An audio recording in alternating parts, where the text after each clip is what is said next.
Hi, I'm Tom Gilson, Associate Editor with Against the Grain, and I'm here at the Charleston Conference in the Penthouse suites of the Francis Marion Hotel, and I'm joined by Jack Montgomery, who is the Collection Development Librarian at Western Kentucky University, and we're here to interview Jenica Rogers, who is the Director of Libraries at the State University of New York at Potsdam. Jenica, welcome to the Penthouse. Thank you very much. We're really delighted to have you here with us. I am happy to be here. Great, great. You really shook things up this morning. So I hear. Yeah. Your plenary, and let me just give the folks the full title, Librarians in the Post-Digital Information Era, Reclaiming Our Rights and Responsibilities. And I kind of anticipated it was going to be a call to arms, which it certainly was. But there was another element of it that I wasn't quite anticipating, and that was, in a sense, you also had a little indictment, in fact, a fair amount of indictment on the practices of certain vendor practices. And I wonder if you could tell us a little bit about that. It is a call to arms. I am deeply tired of the kinds of conversations that happen in hallways at conferences like this, or over lunch, or in receptions, where librarians tell each other how upset we are about everything that's going on. We can't change behavior in our partners by talking to each other. So I really wanted to encourage people to start talking where the people who are demonstrating the behavior that we see as problems can actually hear it. We are, for all that we often are very forceful individual personalities in our own right, as a profession, we're very quiet. We have been accused of that. We struggle to acknowledge and encourage loud voices in our profession, and we don't do a very good job of standing up for ourselves. And so I desperately want to see more of that happening. I felt your talk this morning was refreshing. As I told you, I've waited years to hear this come out, because I was involved with this in the 1980s in the law library land. Yep. And it all ended very poorly, which is why I made that comment, beware of what can happen. I know. We also don't, as a group, I don't think, support those who speak out beyond an initial stage, and I think that's a tragedy. Yeah. We also have to look to each other as to what role, as I thought was very interesting, you had you akin it to domestic abuse, that we also have played a role in our own abuse. We have allowed this to happen. Yes. I wrote on my blog recently about our interactions with SAGE this month. And I don't think SAGE is particularly egregious, and it's not my goal to say they're the problem. Right. The industry is a problem. Yes. It's just an example of the problem. But in having that conversation and talking about it before I wrote anything, a couple of librarians I know, one of whom's a library instructor at a graduate program, made the point that we've encouraged this situation. You know, we collaborated to build the big deal.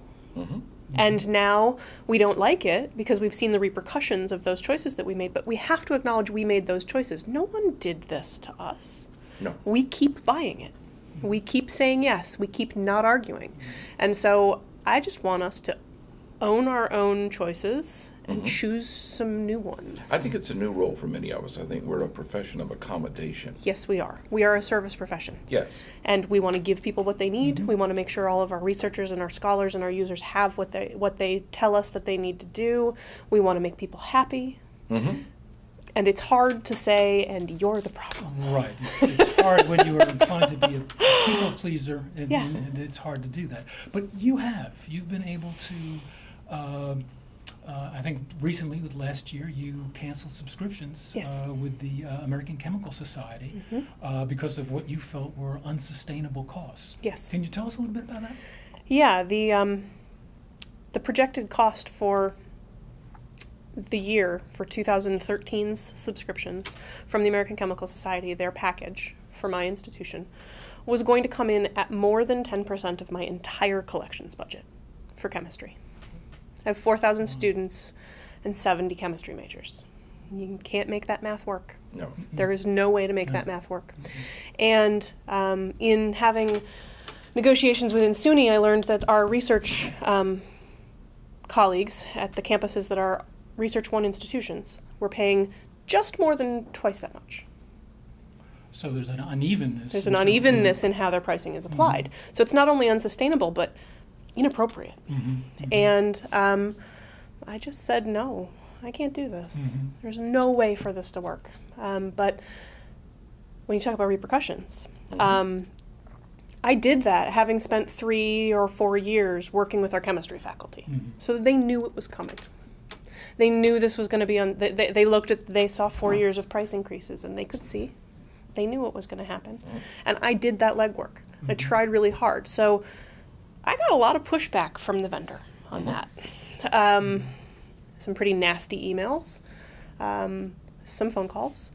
And what could they do to me?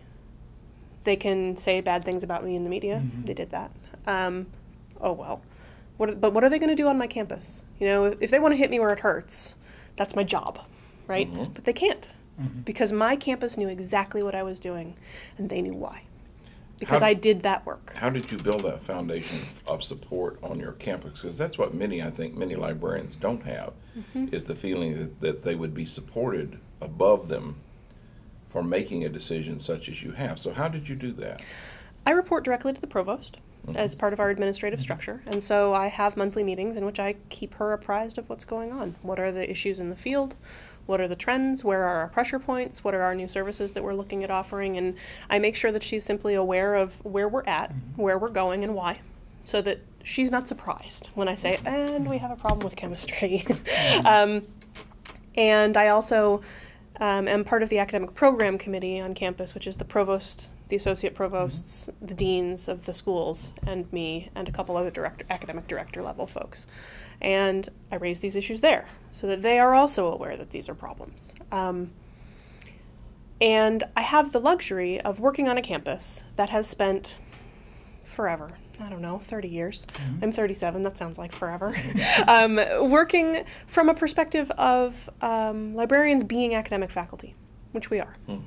And so though I am now in a management position, I'm a tenured associate professor. And we are a part of the community. We operate in that community. We contribute to faculty governance. We spend a lot of time making sure that we're integrated with the people that we serve. And so when we say we have an issue, we have decades of credibility to stand on. And I know that that's not true at every institution, but we have to start somewhere. So if that's not true at someone's institution, you have to begin building those relationships so that when you stand up and say, I'm going to do a hard thing because it's the right thing for this institution, you have the respect to be heard. So one of the key strategies is to communicate and build support. Absolutely. But it's not a problem that's just isolated just to your library. It's a profession-wide issue. Absolutely. What can the profession do broadly? I mean, what would you recommend? Well, you know, we each wonder, I struggle when we say what can the profession do, because we each locate our power in personal action. So when we say what can the profession do, it's almost an excuse to push it off from us as individuals, and I'm not comfortable with that. But individually, widely throughout the profession, today, while I was talking and taking questions, the vice president from SAGE stood up and wants to have coffee with me. I have, in fact, not replied to his emails asking for a coffee date while I'm here for a very particular reason, which is that I don't want to go talk to him one-on-one off the record. It's not good for the profession if I make accommodations with vendors who I call out publicly. I said the same thing to Brandon Nordine from the American Chemical Society last year when he called and said he'd love to come to Potsdam to talk with us. And I said, well, that's fine with me, but it's going to be on the record. I'll write about it when we're done. And I'm actually not interested in talking with you unless you're interested in actually making some changes for all libraries. I don't want a deal for Potsdam.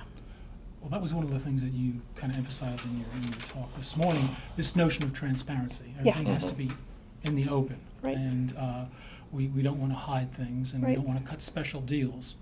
You also mentioned that you thought there was a failure of library leadership. Can you talk a little bit for about hours? So this morning I referenced the Ithaca S&R survey. It's the library director's survey that they did in, I think the last one was 2010. They just administered the survey for the 2013 update. And there's a statistic in there that says that more than 50% of library directors are not confident about their strategy for dealing with changing user needs. Yes. It's really disheartening as someone who sits in one of those seats. Because I think my job is to make sure that we have a strategy for dealing with changing user needs and the changing environment that we operate in. And for so many of my peers to say they don't have a strategy, they're not confident about their strategy, that hurts. And so I don't think we're any better about these vendor issues than we are about assessing user needs. And those same weaknesses can be exploited. They can. And are exploited. They absolutely are The whole exploited. silence, the transparency and silence issue that you brought up, you won't talk about this with other people, Right. really is something we should have never, ever bought into in the first place. It's totally counter to our professional values. Yes. I mean, we do this to share information, to foster knowledge, to, why are we keeping secrets? I actually heard of a state consortium the other day, all that have agreed to defy those things and talk about their costs. Good for them. And I thought that was really impressive that they all said, Absolutely. I'll surrender my Right. figures, because otherwise, as a consortium, we won't be able to negotiate effectively. Well, and that's an interesting point that I heard, and I'm not sure that anyone else caught this while we were hearing from Sage at the microphone, was he said we always let libraries talk to other members of their consortium. So outside the consortium, not And I so chose much. not to have that debate right there, but that was my immediate reaction was, well, but what if I want to talk to somebody who's not in my consortium? What do you say then? Because there is an unwillingness there. And when I think about collective action, what should the profession be doing? It's that kind of thing. And that's a group of individuals who said, yes, I will do this. And sometimes we need to say, yes, I will do this if you all stand with me, because it's hard to stand alone. But somebody had to start that. I'll tell you this, there used to be a mechanism within law libraries called the Committee for Relations with Information Vendors. And the first incarnation of that, this was in the law, AALL, was a very proactive consumer group. And I was thinking, well, I was in the initial group, okay? We were dismissed because we got into too many people's hair. Yep. And a non-functioning group was put in the place. And I mean, literally came into our meeting and were turned out of the room. Yes. Okay, that happened. We'll put these other folks in who aren't going to be Who aren't nearly gonna so cause difficult. trouble. Yeah. And that left a lasting impression to me of how power works within organizations. Yes. Do you think that some kind of collective group within, say, ALA, and the biggest pushback was from AALL. Do you think, though, that something like this could help overall be a voice for consumer advocacy within ALA? Do you think it should be within ALA, or how should it work? I think the power has to lie with the people who have the money. And the action and the choices have to come from the libraries doing the purchasing. Because our professional organizations can make statements. But our partners in publishing and vendors, they're not interested in what kinds of statements our organizations make. They're interested in what we choose to do with the capital that they're interested in. So it's the money that talks. What I think could happen from the organization standpoint is more professional development for people currently in the field who don't know how to do this, who don't know how to respond to this, who don't know what to say, who just need some coaching, who need an easy way to get up to speed on issues they've never thought about. And I think that there is a definite vacuum there. I think also somebody asked the question about what library education could do, library schools could do in this regard as far as educating future librarians to be aware of these issues and to develop negotiating skills and so on. Do you see that beginning to happen, or is there any evidence of that? What I'm most interested about library schools is that that's where our culture lies. That's where our culture starts. The things that we value as a profession come from that education. And so I'm less interested in library schools teaching skills. about negotiating with vendors or reading licenses, and more interested in producing graduates who want to stand up for libraries, who want to say this is unacceptable behavior, who want to say we can have a better world. And this is why, and these are the professional values that I'm going to uphold today. I think in many ways that would answer one of the critical issues I see in libraries right now is the struggle to be relevant. And if we were good consumers, we would be relevant. Yes. An argument on Twitter while I was eating my lunch with somebody about how, but they like getting their print journals in the mail because it's so easy, because now it's right in front of them and they read it. And I say, but if that content has value, you would go looking for it if it wasn't delivered to your door. That's true. So if the only reason you're reading it is because it was convenient, what's that say? If the only reason that our faculty and our students and our users and our researchers care about libraries is because they're convenient, what does that say?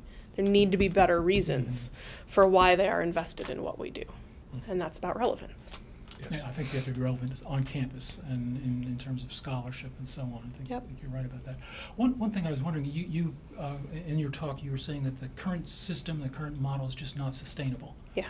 What do you think will replace it? Things like open access, crowdfunding? What do you think will? I'm a big fan of both of those things, but I don't think they changed the scholarly communication model. As an individual in the world, I love crowdfunding. I love the idea that I gave $40 to an author I'm fond of, whose work I enjoy, and she wrote a novella that her publisher wasn't interested in, and I got a copy. Because enough people said, yes, I will pay you, so that she could afford to sit and write this story that she couldn't sell to her publisher. That's brilliant. That's amazing. I love that. I don't think that's going to change scholarly communication. And open access, I think, is really important because we are just starting to explore what it means that anyone can publish anything. It's the discoverability that's the problem. There's a lot of information out there already, but finding it and getting it into the hands of your average 18-year-old who's pretty sure that the first page of Google results is exactly what they needed today, no matter how wrong they are. That findability and access is just not there yet. And so I want to believe that open access publishing is going to change the way that we do things, but I'm not positive that we're there. I think that there's going to be a period of transition, but that transition needs to happen with libraries deeply engaged in the process. That it's going to be a transition from a very traditional commercial model that we're all accustomed to something that's not quite like that, but built on those principles, to a thing we couldn't possibly predict yet. I liked your comment, too, about the fact that if we're going to be critical of certain vendors and critical of the publishing industry and their models, we also have to be complimentary and be honest with ourselves about what we really want and need, and that's sometimes very difficult to insert in our culture as well. It's the same problem that we have about strategic planning and critical thinking about leadership in libraries. It requires that you actually sit down and do a really complex, in-depth, holistic analysis of who we are, why we do what we do, where we want to go with it, what are our goals. It's hard. It's really hard. And we're all really busy. And so it's very difficult to say, I'm going to take the time to sit down and deconstruct my thoughts on this. But we need to. If we don't know why, then we don't know what we need, so we don't know how to ask for it. Right. And we just take what we're given. Now we've kind of been focusing on this pricing issue. Yeah. What other areas should librarians be thinking about reasserting or claiming their responsibilities, reasserting their rights? What other areas do you think we need to do that in besides this this pricing concern that you've been talking about? The other big area of concern that I have right now in terms of our assertiveness as a profession is this relationship with faculty. Because people keep asking me, well, but how did you convince them? As though it is absolutely amazing that I was taken seriously by a member of our teaching faculty. That should not be the case. I believe that we're professionals, that we are educated, We are well educated. We are passionate and we're dedicated. And this is our job. Mm-hmm. And we need to demand to be taken seriously by our colleagues about that. I think that in the academy in particular, there is this sense that librarians are here to serve, and that we're here to give what is needed to our students and our faculty. And I don't deny that. This is why we do what we do. What I'm challenged by is this idea that someone else is going to tell us how to do it. That we are not perceived as being the experts and the authority on the thing that is ours. Why do we not assert our own authority about libraries? We are the librarians. Whose is it if not ours? And I wish there were more people who are willing to step up and say that. Well, we have not, I don't think, in the past, we haven't marketed ourselves. And I don't mean just marketed services or marketed products. We tend to market products. We market new databases. We don't market ourselves. We kind of sit there and passively wait for somebody to realize that we're important. And what you're saying, if I'm hearing you right, is that we have to be in their face a little bit. Yeah. And not in any kind of way that is hostile or aggressive. Simply just, hello, we're here, and this is what I do. How could I help you with that today? Yeah. But own it.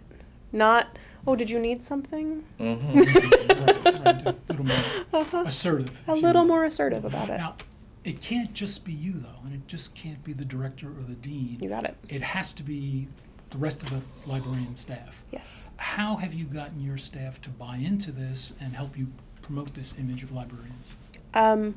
By always backing them up when they do.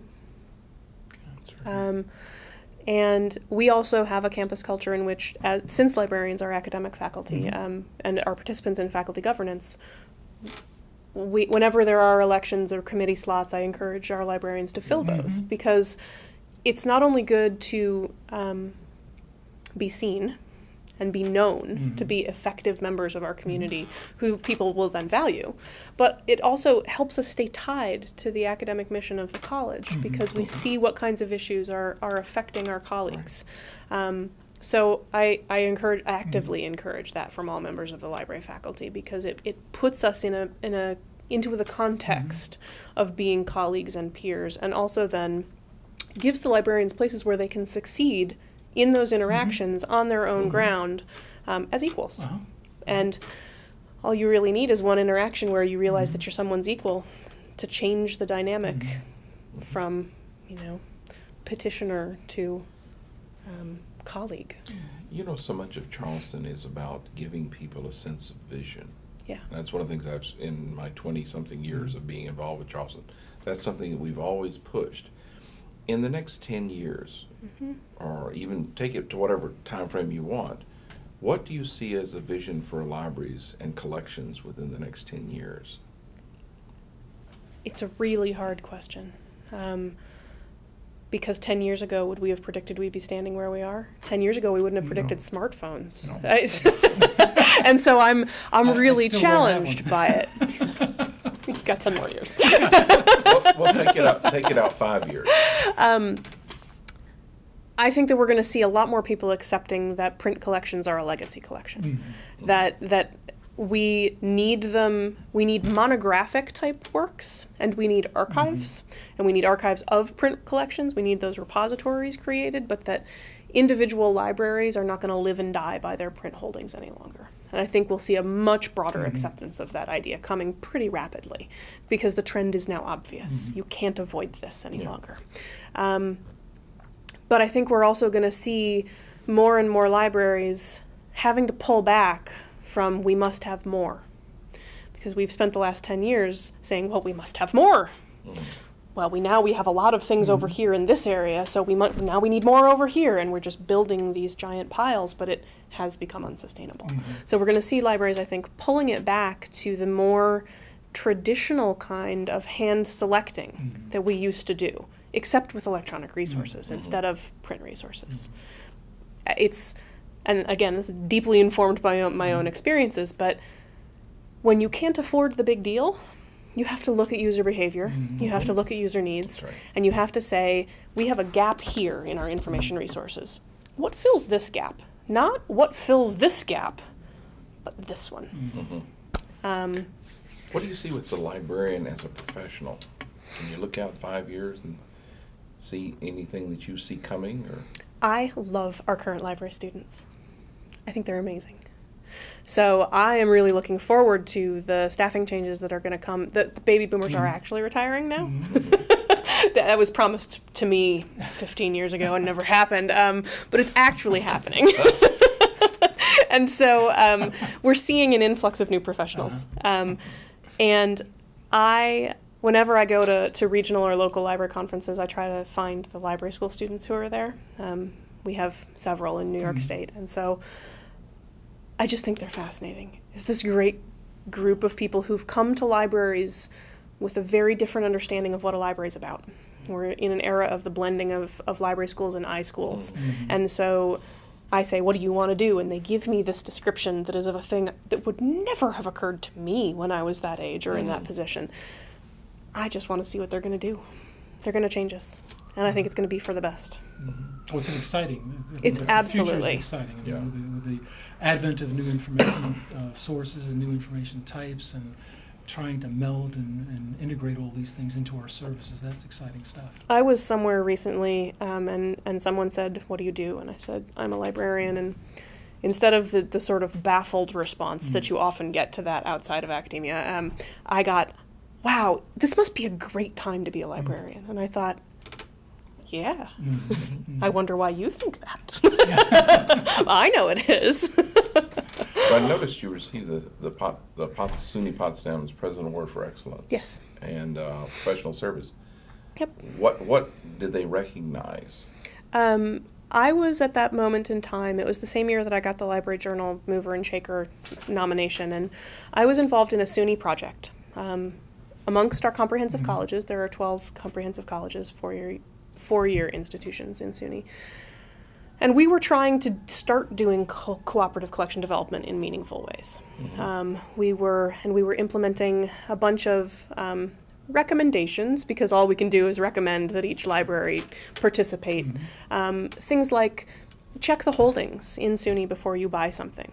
And if there are already 3 copies, don't buy another one. Buy something else, so that we're building breadth in the collection instead of depth. Because what are the odds that all 3 of those are going to be checked out at the same time? We have very effective interlibrary loan between our SUNY institutions. Okay. You know, and so we were trying to build some breadth into the collection that's borrowable as a cost savings tactic, because we lend to each other for free. Right. And we were trying to do some analytics using WorldCat collection analysis about the kinds of overlap we saw in our collections, and just moving a bunch of projects like that forward. I was also deeply involved in a bunch of campus initiatives. I was faculty senate secretary and all sorts of campus service, and we had also really, truly changed the way we did collection development. I was the collection development coordinator at the time, and we had changed our approach from please tell us what to order to let us talk about what makes sense for our collection at this institution, that faculty relationship building process. And so all of those things just sort of piled together. Also, what you were doing is a return to the roots of the profession in terms of selection and making decisions about it, rather than just taking orders. Yes, which and I think is important. At institutions like mine, we don't have time to be bibliographers, but that doesn't mean we're not committed. It doesn't mean we're not smart. This isn't exactly a trick question, but if you were sitting in Jack's chair, in my chair, what question would you ask yourself? Oh, that's really good. Why do I do this? Because honestly, is it really any fun to stand up there and be the one who tells people they're doing it wrong? It's not really. Every time I get up on stage to do one of these, I think, wonder if this is going to be the time where I walk out thinking, wow, I got to stop. But it's so worth it to hear people say, I've been waiting for somebody to say that. And for as long as I get to be the voice who says it, I'll take it. It's very admirable, I just have to say that. Yeah. I'm glad we had a chance to talk to you today. Well, Absolutely. I do it because I believe it. That's obvious. And I think a person that believes something has power. Well, And because I don't think many of us believe in our profession. but we should. We do such good and work. we're a marvelous. People said, "Did you really want to be a librarian?" Yes. Yeah. From high school onward, I did. Yep. And they seem to find that curious. Yes. But I think it's because they don't understand the sort of impassioned principles behind what we do. And I think we've also been a rescue mission for failed academics for too long. Yes. And we've taken people like this into the profession who have not served us well. Yes. And I like the new people that are coming along myself. Yeah. They're gonna sweep these people aside and create a new world for us. Because passion and belief are really powerful things. Yes. You can drag people along with you, even if they don't really know where you're going, if you've got them convinced that it's probably going to be really great when you get there. Yeah, you spark their passion. Yeah. Yeah. Yep. Again, thank you very much. We really Absolutely. appreciate Thank you. taking Well, this I'm very an honor happy to to talk do to it. you. It's been a pleasure.